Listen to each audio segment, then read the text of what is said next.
কষ্টের ভাগীদার কেউ হয় না। মানুষের জীবনে সবচেয়ে ভারী বোঝা হলো কষ্ট। কষ্টের সময় আমরা বুঝে যাই কষ্টের ভাগীদার কেউ হয় না। সুখের সময় অনেক মানুষ পাশে থাকে, সাফল্যের সময় চারপাশ ভরে যায় অভিনন্দনে। কিন্তু যখন বুকের ভেতর আগুন জ্বলে, চোখের পানি বালিশ ভিজিয়ে দেয়, তখন মানুষ একা হয়ে যায়। আমরা তখন ভাবি এত বড় পৃথিবীতে কেউ কারো নয়, অসময়ে কাউকে পাশে পাওয়া যায় না। এটাই বাস্তব। কষ্ট এমন এক অনুভূতি যা প্রত্যেক মানুষকে একাই বহন করতে হয়। নিজের কষ্ট অন্যকে সহজে বোঝানো যায় না।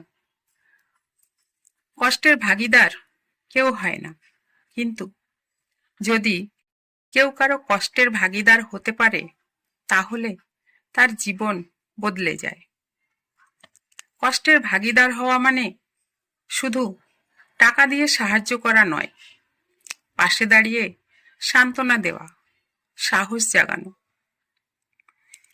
কষ্টের ভাগীদার হওয়া মানে কারো কথা মন দিয়ে শোনা, কারো অশ্রু মুছে দেওয়া, আমি পাশে আছি, এই কথাটুকু তাকে বলা। নিঃস্ব মানুষের পাশে নিঃশব্দে দাঁড়ানো, সাহায্যের হাত বাড়িয়ে দেওয়া, মনে সাহস জোগানো আজকের দুনিয়ায় খুব একটা দেখা যায় না।